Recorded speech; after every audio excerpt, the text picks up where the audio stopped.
পবিত্র বাইবেলের উপদেশক তার 1 অধ্যায় 18 পদে বলা আছে যে বিদ্যার বৃদ্ধি করে সে ব্যথারও বৃদ্ধি করে। জ্ঞান আসলে একটা সঞ্চয়। আমরা ধীরে ধীরে জ্ঞান নামক সম্পদ দ্বারা নিজেদেরকে সমৃদ্ধ করি। আমাদের যত সময় যায় আমরা তত বেশি জ্ঞান অর্জন করি। আর এই জ্ঞান অর্জনের মধ্য দিয়ে আমরা পৃথিবীর, আমাদের চারিপাশের, আমাদের প্রকৃতির, আমাদের সমাজের বিভিন্ন বিষয় সম্পর্কে জানি, এর গুরুত্বকে বুঝি। পৃথিবীর নানা ধরনের জটিলতা, যৌগ, অনেক বিষয়ে আমরা আমাদের কাছে বিষয়গুলো পরিষ্কার হয় এবং তখন আমরা নিজেদেরকে সমৃদ্ধ করি।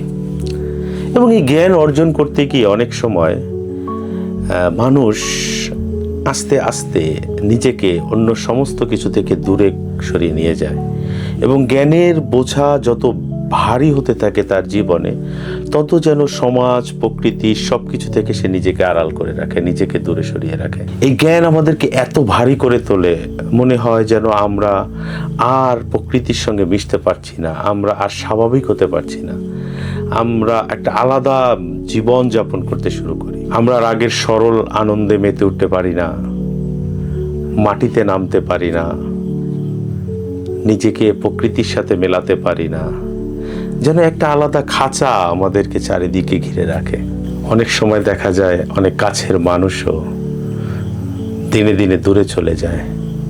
তখন জ্ঞান একটা সম্পদ না হয়ে আমাদের কাছে ধীরে ধীরে একটা বোঝা হয়ে ওঠে।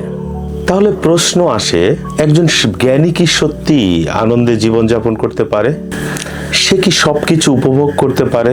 নিজেকে প্রকৃতির সাথে মিশিয়ে নিতে পারে? নিজেকে মাটির স্পর্শে আনতে পারে?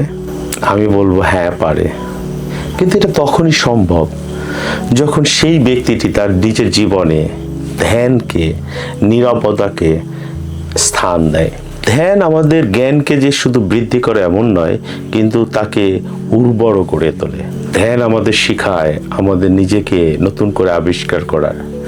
ধ্যান আমাদেরকে শেখায় নিজের মধ্যে প্রবেশ করার, নিজেকে বুঝতে, প্রকৃতিকে বুঝতে শিক্ষা দেয় ধ্যান। ধ্যান আমাদের জীবনের ভারসাম্য পুনরুদ্ধার করতে সাহায্য করে।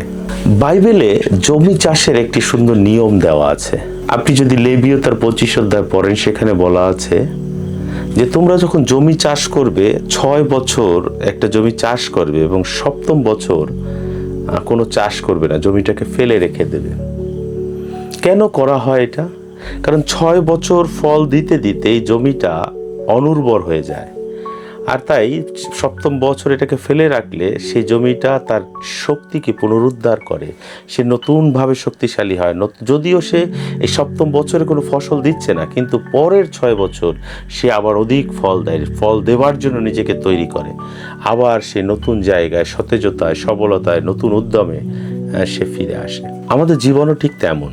নিরবিচ্ছিন্ন কাজ, চিন্তা, জ্ঞানার্জন সব কিছুতে অনেক সময় আমাদের জীবন আস্তে আস্তে ক্ষয় হতে থাকে। আমাদের প্রয়োজন কিছুটা সময় থামা, আমাদের জীবনে প্রয়োজন কিছুটা সময় নীরব থাকা, আমাদের জীবনে প্রয়োজন কিছুটা সময় ধ্যানে মগ্ন থাকা। কারণ এই নীরবতার মধ্য দিয়ে আমরা আবার নতুন করে শুরু করার শক্তি পাই।